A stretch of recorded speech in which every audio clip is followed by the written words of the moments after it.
Hi, welcome back. This is part 2 of my Skjold Slayer video where I want to primarily focus on the Skjold-Tone Preamp built by John East. I talk a lot in the first video about the bass. This one we're going to hear it some more. Sorry for those of you that don't like talking in the first video, but there's a lot that needs to be discussed about the awesomeness of Pete Skjold and his basses. Anyways, the way this preamp is laid out is we got volume, compensated blend, push-pull, active-passive, passive tone. And a lot of the magic, if not all of the magic, is in this stack knob back here, which can boost the mids at a selected frequency, boost treble and bass at the same time at a selected frequency, or just boost the bass, again, at 4 different frequencies that you can choose from. There's a lot going on in one stack knob. This is based off of John East's P Retro preamp. Anyways, let's listen to the sound in passive mode. Again, this is a little riff on Beethoven 7. This is both pickups centered, passive tone all the way up.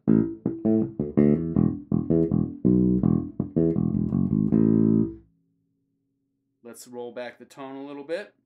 It's about halfway down. The nice thing about this passive tone control is that really at the first throws, here's just a little bit down. It's really only the very top is being chopped off. A lot on these Fender tone controls, as soon as you start rolling, it's even dipping a lot of your upper mids out and it turns into complete mush when they're all the way back, which some people dig, and that's fine. This one you've got more usable throw in it, so about halfway down. It's still nice and defined. Here's all the way down.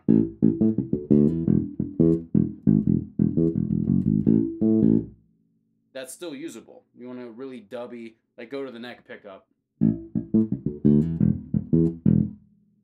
That same thing on the bridge pickup. Yep. Anyways, we're not here to talk about passive tone controls really.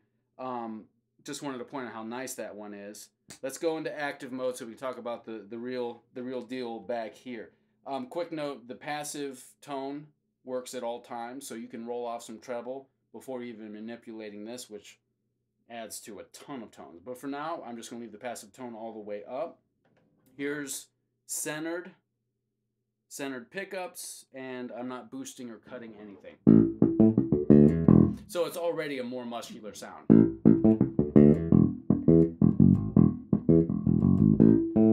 Right?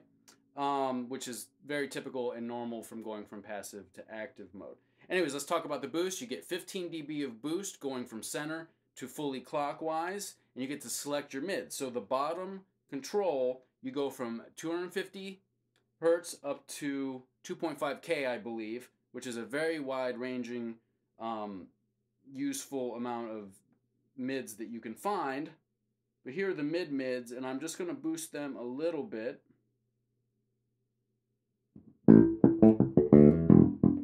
So that's already a way more cutting sound. Now with that 15 dB of boost all the way up, that's too much to me. But if you like to experiment and you're doing a tune that you need this really wacky bass sound, you can find them. Now, one of the really cool features of this preamp is that if you pull out the top knob, there's a bass boost. And let me explain this for a second. There's 4 frequencies that you can choose from inside the cavity. You can do 40, 60, 80, or 100. Pete ships his bass is usually boosted at 40 unless you ask him to do a different one. No big deal because you just pop off the back plate and you can manipulate that yourself. So when boosting mids, they don't really sound that good to me that if you just have a mid machine going on, it's all nasally. But usually when boosting mids, you kind of need to bring the bass up as well. So if we combined that sound, and now I've just popped in the 40, still too midi to me, but much more usable. I just rolled back the mid-mids. That's with the 40 hertz bass boost. Now I'll turn it off. Back on. Totally usable at that point. And to me, it makes adjusting the mids and boosting your mids much nicer to the ear. Now, if we're so here's back to the normal, just an active, everything flat. Here's with just the bass boost at 40. Awesome. So as far as quickness on the gig, if you're going jumping to another song and you're like, oh, I need more bass, I'm just gonna pull that out. I don't have to stare at it and go, well, I normally set my bass knob here, so let's go. I just reach down, easy to find on the bass, pull up, good to go. You can also adjust the overall volume of the bass boost on a trim pot inside the cavity. So it's really user definable. Again, here's bass. Just puts a nice underbelly to it. Awesome. I mean, without that feature, it'd kind of be useless with all these mid-boosting things we can do. So that was just the mid-mids. I didn't even sweep the frequency range. So a cool thing to do is to boost. So there's mid-mids boosted. Let's go all the way because this is kind of fun. Here's a D. Didn't know you had a wah-wah pedal built into your bass. You could totally be that guy at the end of the tune. Hits a note, goes like this. Don't do that. Or do that, or whatever. It's your music. The second that someone actually tells you not to do something, usually you should run the other way, unless they really know what they're talking about. Anyways, that 15 dB of boost is a bit much. Let's talk about the feature that's the most confusing, is that when we seem like we're cutting on the bass, the mids, we're actually boosting treble and bass around a fixed frequency.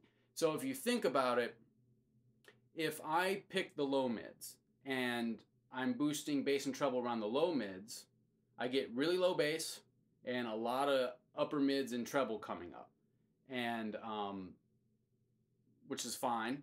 Or if you're boosting around the high mids, you get a lot of low mids and bass coming up and treble coming up. So you kind of get to find this frequency area and boost around it, which a lot of times is what we're doing on bass anyways, is kind of scooping the tone. But if you like to boost mids, we just went over it. We have tons of available options for that. But let's go over the boosting. So this is the mid-mids again, and I'm gonna about halfway down, and you can already hear the bass come up, and you'll hear the treble come up when I play it. Again, none. I'm going halfway down.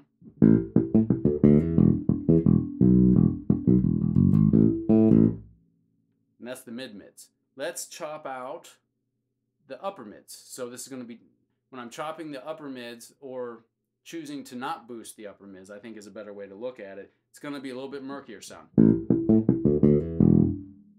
Cut a little bit more. Versus.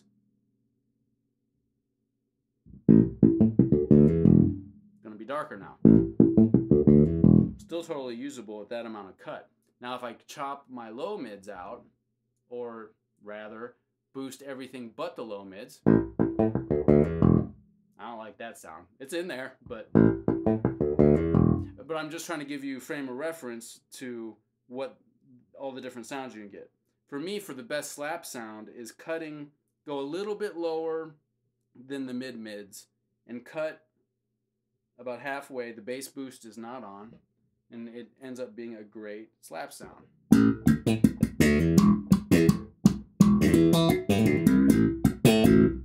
Yeah, like that if I cut too low, the low mids, that's a mess. Just don't do that. Grabbing those low mids, conversely, if I boost the low mids and go on the bridge,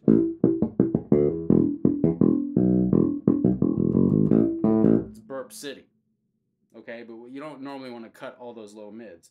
But kind of in the upper range of the low mids or the low range of the mid mids, it kind of gets rid of that area that can be fussy sounding. So you cut there.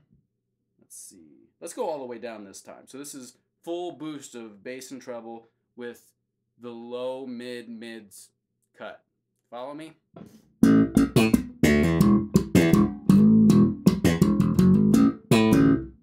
Killer. That will cut through. Anyways, so that's a variety of sounds that you can get from this preamp. And I in no way touched all of them that you can do. Just trying to give you a sonic palette of some of the things so you can kind of get your head wrapped around what this does. The most important thing to me, let me do one more thing, is if I'm playing, let's set up that slap sound that I like again. So not fully cut, a little bit cut. There we go. Now, the top knob I have on normal, meaning no cut. Kind of MIDI sounding, but a good finger style sound.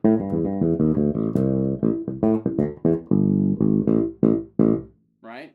If I'm playing a gig and oh, slap part's coming, I just twist. Back to finger.